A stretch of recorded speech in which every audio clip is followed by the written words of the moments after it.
You're listening to Two Bobs, conversations on the art of creative entrepreneurship with David C. Baker and Blair Enns.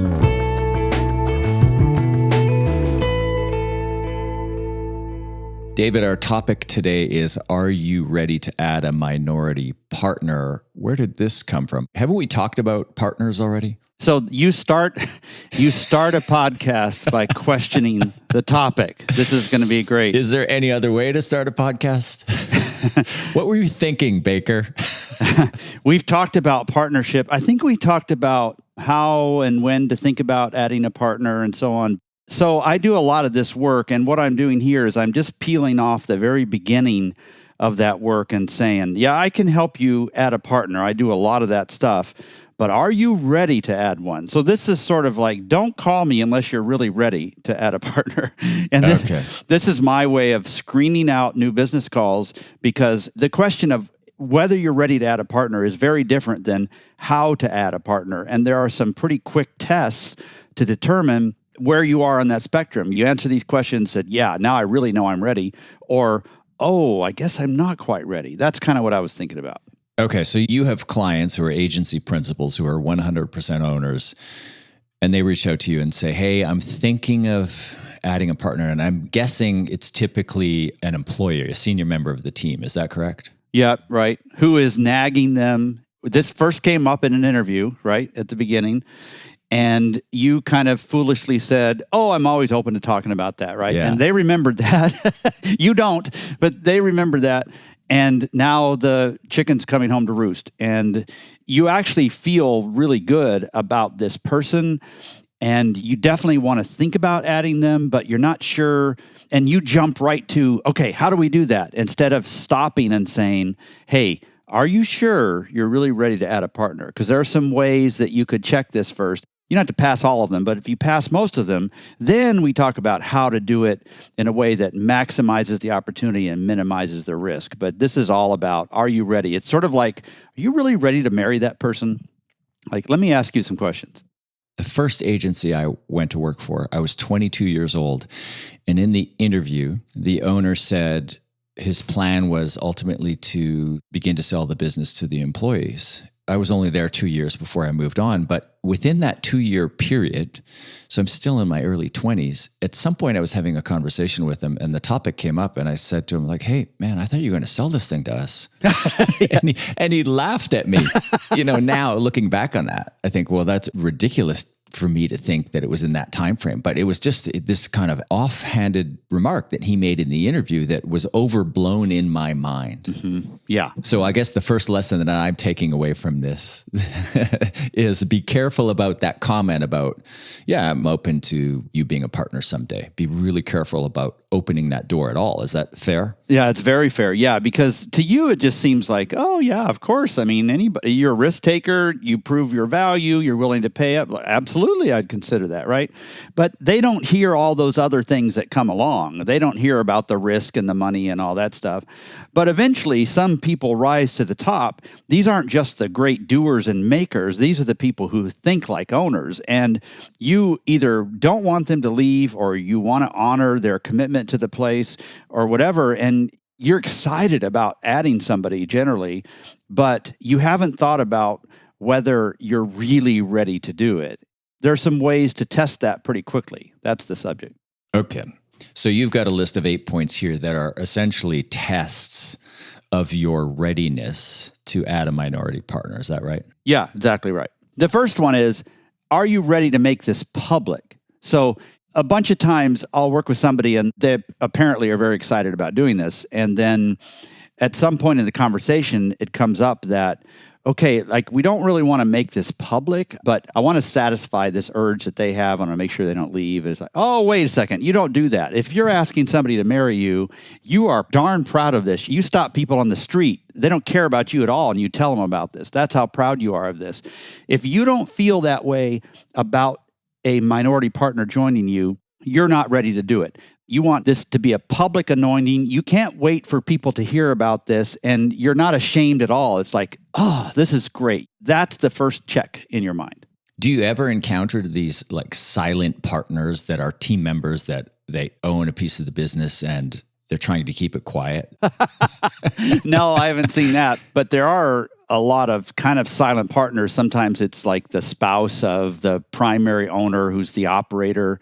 Sometimes it's an outside investor. And it's true that nobody really knows. And that kind of stuff is fine. I'm not talking about this. I'm talking about adding a public minority partner that you're proud of. They don't have to know the percentage or the mechanism or the cost or any of that. But are you going to be completely proud of the fact that you're adding this person and not worried about who knows about it? Okay. And the next test on your list has to do with adding more than one partner at a time. Is that right? Yeah. Now, this is more typical of a scenario where you are closer to an exit. And so you are looking for a succession plan, which sometimes means this basket of minority owners who are going to take it over from you. What you are doing subconsciously, you're probably not doing this consciously, but subconsciously you're saying two things. One, I kind of want to put my eggs in multiple baskets because I don't really know who's going to come up with what kind of money. So I want to spread this risk out. The other thing is, and this is the subtle one that you're really trying to get around, is I'm not ready to anoint, to kind of hold the scepter over one of these because I don't know what sort of signal that will send to the other. So there's two people here. You've essentially, what you've done is you've arranged a marriage with these people.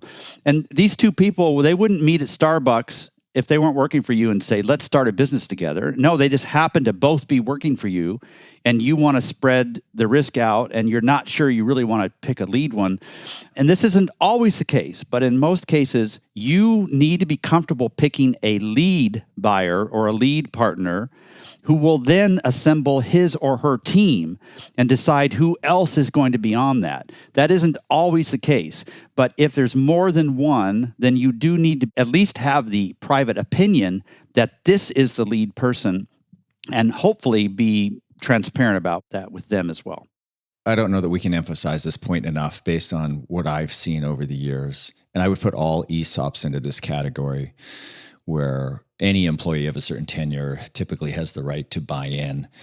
And you end up forcing the senior and most valuable people, you end up forcing these partners on them that they wouldn't otherwise choose for themselves. Right. And so while the owner, the exiting owner, feels like they're being fair and equitable, they're really hamstringing the senior people or senior person who is most likely to make this thing succeed or fail. You're hamstringing them with partners that they wouldn't choose for themselves. Yeah, exactly right. Where this illustration breaks down is, I keep using the word arranged marriage, but I think there's pretty good research out there that arranged marriages actually end up happier than the ones that we do in the West. But let's just forget that for a minute. Yeah. Yeah. Okay. Third on your list of tests to see if you are ready for a minority partner. Yeah. So let's say we get through this thing, we make an announcement, and this announcement is in front of your other employees, the team members, your clients, the contractor base. Is anybody going to be surprised by this? Because the ideal is that there's no surprise at all. They hear about it and they kind of nod their head and say, oh, yeah, that makes sense. I kind of wondered why it hadn't already happened. That's great. It's inevitable. It's a natural progression of the leadership position this person has already been occupying. Yeah, exactly. And that's a test for almost any sort of management decision, because to me, formalizing some sort of change in position is really more about publicly acknowledging what's already true, that this person is already thinking and acting like an owner. And I heard that they weren't an owner, and I was a little surprised by that. The way I've experienced them, they seem like an owner to me. They seem like a partner. So that's the third one, is surprise. Is anybody surprised by this? Yeah, you make this point in one of your earlier books, Managing Right the First Time, but you make it not about ownership, but about leadership, about being elevated to a management position, right, where it shouldn't surprise people, because typically that person was already managing or leading in some way, and then the title was merely an acknowledgement of what they were doing already. And so you're thinking about ownership in the same way. Yeah, exactly right. Yeah. Okay. So we're talking about, are you ready to add a minority partner? You've got this list of 8 tests. Number 3 was, will the public announcement surprise any team members, clients, or contractors? Number 4 is, will you be ready to face an unsuccessful attempt? How likely is the first attempt at this to be unsuccessful? And what does an unsuccessful attempt at adding a minority partner look like? Well, the difficulty is that if it isn't successful, so if we don't meet our initial intent, it's quite difficult to go back to the way things were. And this is why sometimes you keep it private at the beginning so that there isn't any loss of face, so to speak, if it doesn't work out. And then you make it public later, but then when you make it public, it's not a surprise to anybody. It's very much like dating somebody for a long time and then deciding to pop the question. On that map of your life, you have drawn an intersection in front of you. And when you decide to pop that question, which is just like what's happening here, you're going to hear a yes or a no. And the no is going to not allow you to go back to the way things were entirely. Sometimes that's quite recoverable, but other times it's not. And so if you have somebody who wants a minority partnership who is pushing for it, and they have unrealistic expectations, then you say, yes, let's pursue this. If it doesn't happen, they are likely to leave. I don't know what the odds are, but they definitely are likely to leave. So you need to enter this deciding that you're willing to change. This is a change in conversation. To me, we've talked about this next illustration a little bit. It's sort of like holding an employee retreat, because shit's hitting the fan at the place and we really need to have a family meeting and figure out what we need to do differently and so on. So you have this employee retreat and it's significant, it's momentous, we talk about the right things, and then nothing changes. It's worse to have that employee retreat than just to suffer through all the stuff that's been happening anyway, because you have said, we're going to fix it. So when you approach this subject with somebody, you're saying, we're going to try to make this happen. And if it doesn't happen, it's going to change that relationship. If you ask somebody to marry you after dating for 3 years and they say no, it's not going to go back to the way it was. That's sort of the point. Yeah, the relationship is likely to be over at that point in a marriage or a marriage proposal. And you're saying that there's a high likelihood of that possibility here too. If it doesn't work out, you're going to end up parting company. Yeah, but isn't that kind of where we make the most progress, is when there's a lot at stake? We can't just attempt things where failure doesn't mean that much. The great firms have faced a dozen of these intersections, and they've lost a few of them, 2 or 3 of them, and they've won the rest. That's exactly how firms progress. And so I don't think that risk should dissuade you. I just don't want you to be surprised by the risk, I guess. You were talking about the employee retreat. I had a big grin on my face because I remember being in a dysfunctional office. I was the number 2 person in that office. And the number 1, the boss had called this company retreat to fix the problems caused by her toxicity. And it just made things worse. It was horrible. You know what I'm going to do? I'm going to find an intern and I'm going to assign them to listen to every one of the episodes and put together all the comments you've made about the place you worked. And then I'm going to write an article about it and I'm going to out all of your former bosses, whoever they were. All right. Yeah. Okay. On this point of, are you ready to face an unsuccessful attempt? There's also this issue of negotiating power. Yeah. If you feel like you must make this happen, then you're going to agree to some things. You're going to concede to some things that you shouldn't. So you don't want to enter this with 100% certain outcome. You want to enter it knowing that this might not work, which gives you the freedom to still negotiate smartly on behalf of the firm. You have to lift your eyes way forward and say, what is in the long-term best interest of the firm, not what will relieve the tension at the moment. It also speaks to the previous point about making the announcement public. If you make it public too early, then you're giving up some negotiating power. Right. You're listening to Two Bobs, conversations on the art of creative entrepreneurship. Your hosts are David C. Baker, author, speaker, and advisor to owners of expert firms, and Blair Enns of Win Without Pitching, the sales training and coaching program for creative entrepreneurs. For more information, go to twobobs.com. If you find this podcast helpful, please help us by telling a friend and rating us on iTunes. Thank you. Now back to David and Blair. All right, we're talking about, are you ready to add a minority partner? We've gone through the first 4 tests of 8. Number 5 is, are you ready to be totally transparent about the firm's finances, including your own salary? That's a big one. It's crazy. I don't know how many people come into this with me, and one of the questions I'll ask is, what do they know about the financial performance of the firm so far? And they'll tell me like, oh, they know everything. And then when I start to probe a little bit, it's like, well, they've never really received a complete financial statement. They have no access to the accounting software. They have no idea what the principal makes. And that's like the last thing that the principal wants to share. And sometimes it's because they're paid in a piss poor way, right? But most of the time it's because they make a lot of money and they're afraid that for the first time, this new person they're adding is going to see this huge imbalance between what the principal makes and what this other, and they're afraid that part of this negotiation is that this new partner that they're adding is going to want to make a lot more money. And for one thing, it just usually isn't true. Their first impression when they hear how much money you make is, whoa, they raise their eyebrows. But it's not jealousy. It's like, I am impressed. I want to own this firm someday even more than I did before. This is fantastic. They don't resent that. They understand. They think like an owner. They know that you take risk. So if this is the right person that you're thinking about adding as a minority partner, you do not have to worry about anything on the financial. In fact, I just don't see how you could even withhold anything. They need to know everything, and you shouldn't be embarrassed about it. If you don't pay yourself very well, part of the reason for adding this minority partner is to fix that, because they're now hitched to you. You're both pulling this cart and you're pulling the same direction. If you make a lot of money, then they should be motivated by the opportunity down the road. One of these tests is, are you willing to be transparent about the firm's finances, including what you make? Because it's ridiculous to think about.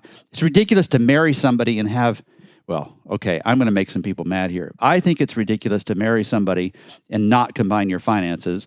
But anyway, in a business partnership, it's everybody's finances. And so they need to know everything. Yeah.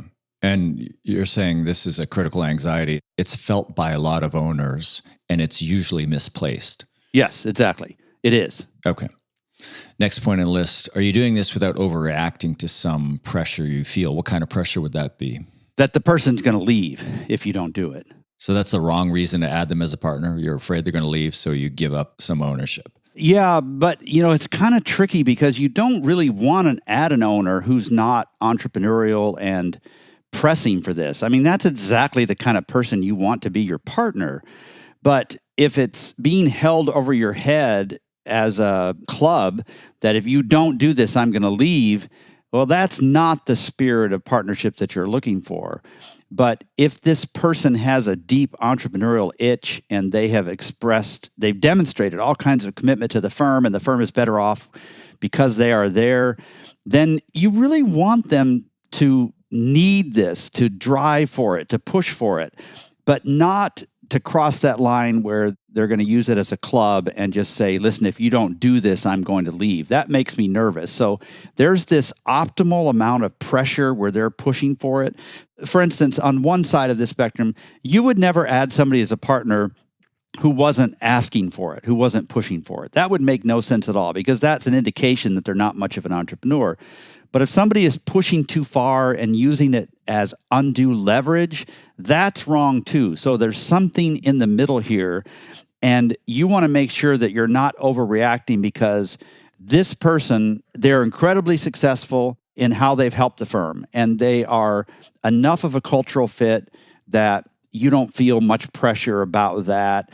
For the first time, because of how good they are, they've enabled you to shove a bunch of things off your plate, and you're in love with that.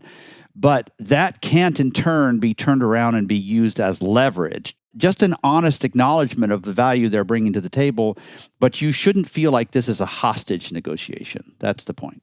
So there's a fine line there between you want your new minority partner to want it, but not to be belaboring it, pushing too hard. Yeah.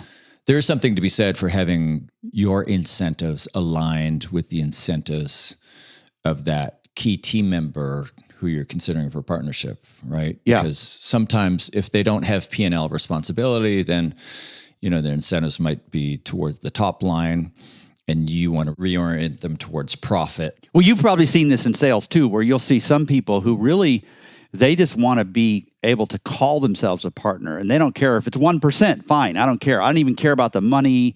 I don't need to make more. I don't care about the firm's performance. I just think it'll make me a lot more effective as a salesperson if I'm a principal, right? And then you have other people who have no interest in taking over the whole firm. They just don't want to be an employee the rest of their lives, even if it's a 10% partnership level.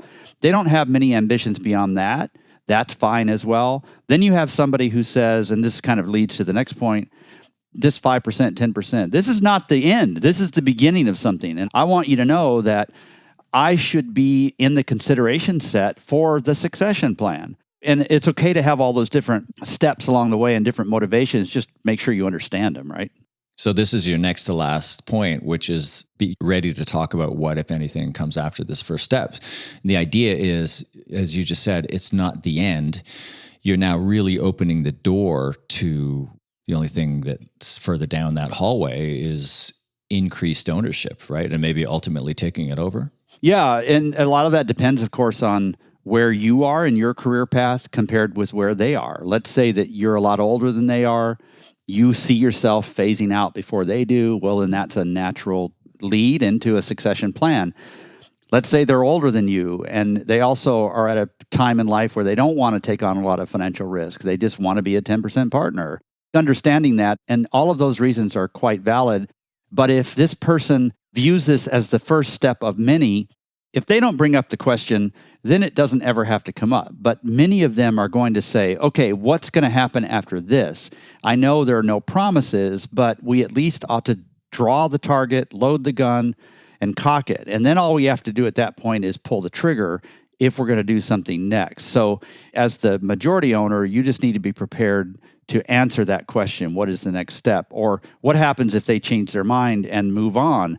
Like, if I'm giving you this percentage, are you telling me I'm going to have to buy it back from you a year later? Like, those are lots of questions that are more technical about how to make this happen from a negotiation standpoint. But mentally, the point here is you need to think at least one step ahead and be prepared to answer those questions if this is the first step along an eventual complete purchase path.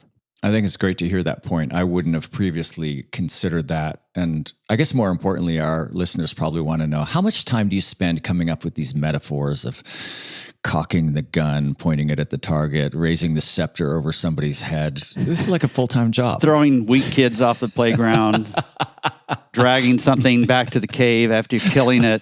Some psychologist is taking furious notes and turning me in. I know you had an unusual childhood, raised in the mountains of Guatemala, but yeah, okay. We'll do another therapy podcast coming up where we could dive deeper into that.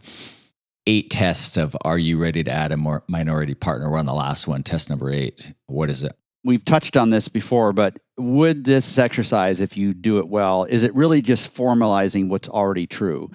That's a fantastic sign. So I think these kind of legal machinations, they should always be a little bit behind. So we've tested working together. We know what strengths and weaknesses are. We know how to do this. I realize exactly the value you bring to the table. It's like, bam, let's do that.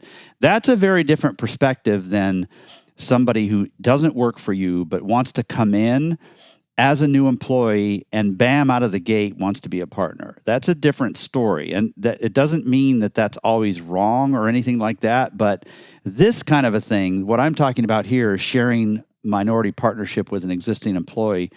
Really what you think about is this really just making true what already exists, what's making public what already exists. Because what you don't want is to think, okay, this person's behavior, everything's going to change after this. Finally, I'm going to be able to not worry about X or Y or Z because this person is a partner. And nothing changes at this transaction. All you're doing is you're formalizing something that is already true. So I'm not going to change this person after I marry them, right? You've given up on that goal because you've tried it once, maybe twice. No, I'm getting what I'm getting here. And this is just the natural public recognition of what's already true. That's the best way to think about that. Yeah, I think that's really well put. It's inevitable. In some ways, it is this, like you've already described, it's this threshold. You're at this crossroads and things will never be the same after this decision in terms of your relationship with that person. Right. But on the other hand, if it does go ahead, it's not the sea change. It's a decision to continue along what should seem like a natural progression. And the sea change is when you decide not to take this partner on and embrace or accept the fact that it might lead to you parting company. And some people are probably listening to this and thinking, what world do they live in? Like, I don't have anybody that I've envisioned being on that path. And I'm here to tell you that this does happen. I'm going to tell a story here of a specific person. I hope he doesn't mind. But a friend of mine, Mark O'Brien, runs Newfangled. And he was an intern when I first met the owner at the time. And I don't remember saying this, but Mark told me that I told the owner at the time. The owner asked me, what did I think of Mark? And I said, he makes too little money to fire him. Let's talk about the next thing. I don't remember saying that, but apparently I did. Anyway, so the principal had other things that were really interesting to him, and he started doing those. And that leadership vacuum, Mark started to fill it. From the intern seat. Yeah, well, he wasn't an intern at that point. Like, he'd become a key employee. And I don't remember, maybe it was over a decade or whatever. And he started to fill that leadership role. And then succession discussions were had. I managed those. And then Mark paid a lot of money for the firm. He stepped up and he was an entrepreneurial risk taker. And all we were doing at that point was formalizing what had already happened. Mark was already running the firm and doing an incredibly, like, that firm is so well run from a financial and a service offering standpoint. And it's just an example of how this could happen, right? So you don't necessarily have any of those people on staff, but maybe you do. And even if you don't have somebody on staff who wants to buy the whole thing in X number of years, you might very well have somebody on staff that would lighten the leadership burden for you. You just want somebody whose butt is on the line like yours that you can have slightly different conversations about, and you don't want that slight divide between owner and key employee. You want this person to be an owner too. So I'm really ambivalent about this process because I've seen terrible situations and I've seen fantastic situations, and it just takes good exploration to figure out which one it is. And one of the ways that you can do it on yourself without hiring anybody is just to test yourself in these 8 areas to see if this might make sense, right? That's kind of the point of today's episode. Okay, and the topic has been, are you ready to add a minority partner? You have 8 tests. Number 1, are you ready to make this public? Number 2, if the process involves more than one person, are you willing to designate one of them as the lead? Number 3, will the public announcement surprise anybody? Team members, clients, contractors. Number 4, will you be ready to face an unsuccessful attempt? So if this doesn't happen, this person might possibly leave. Number 5, are you ready to be totally transparent about the firm's finances? Number 6, are you doing this without overreacting to some pressure that you feel most likely that person would leave? Number 7, are you ready to think kind of bigger picture and talk about what happens, if anything, after this first step? And number 8, is this really just the formalizing of a progression that's already been underway, or is it something new kind of out of the blue? Yeah.